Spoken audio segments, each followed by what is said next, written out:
perkenalkan saya Agnes Ayu Haryanto dari BPJS Tenagakerjaan Cabang Surabaya Karimun Jawa.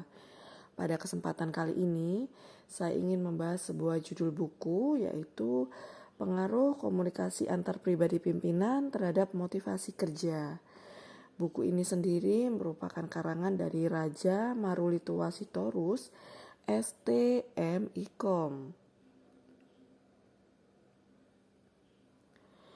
Seorang pemimpin memotivasi pengikut melalui gaya kepemimpinan tertentu yang disampaikan melalui komunikasi interpersonal yang baik untuk menghasilkan pencapaian tujuan kelompok dan tujuan individu.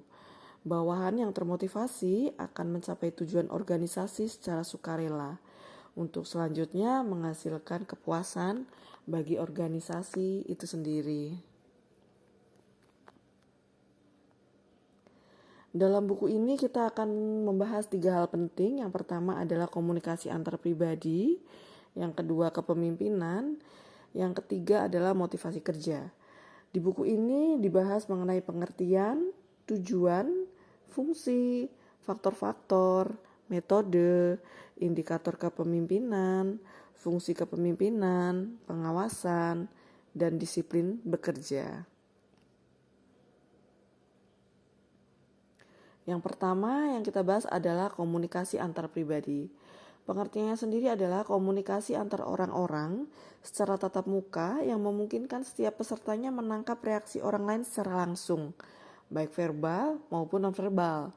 Selain pengertian, di buku ini juga membahas tujuan komunikasi antar pribadi, fungsi komunikasi, dan faktor-faktor yang mempengaruhi komunikasi interpersonal.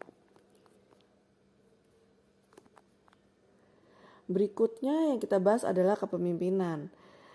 Pengertiannya sendiri adalah upaya mempengaruhi diri sendiri atau orang lain atau orang yang dipimpin untuk mengikuti secara sadar atau tidak sadar terhadap apa yang diinginkan oleh si pemimpin.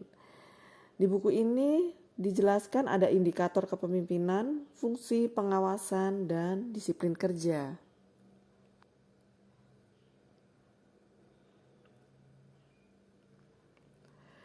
Dan yang ketiga yang kita bahas adalah motivasi kerja.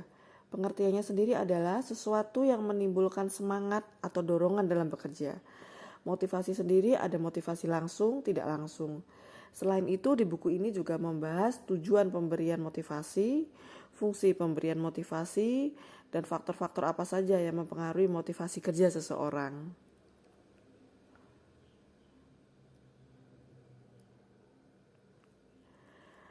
Dan dari pokok pembahasan buku ini intinya adalah mengenai komunikasi. Yang pertama adalah komunikasi meningkatkan motivasi karyawan, komunikasi merupakan sumber pembuatan keputusan, komunikasi dapat mengubah sikap individual, informasi memiliki sikap yang lebih baik dibandingkan dengan individual, komunikasi membantu dalam hal sosialisasi peraturan perusahaan, dan yang terakhir adalah komunikasi dapat berperan dalam hal proses dan kontrol. Demikian review buku ini dari saya. Terima kasih sudah menonton. Sampai jumpa di video saya yang berikutnya. Terima kasih.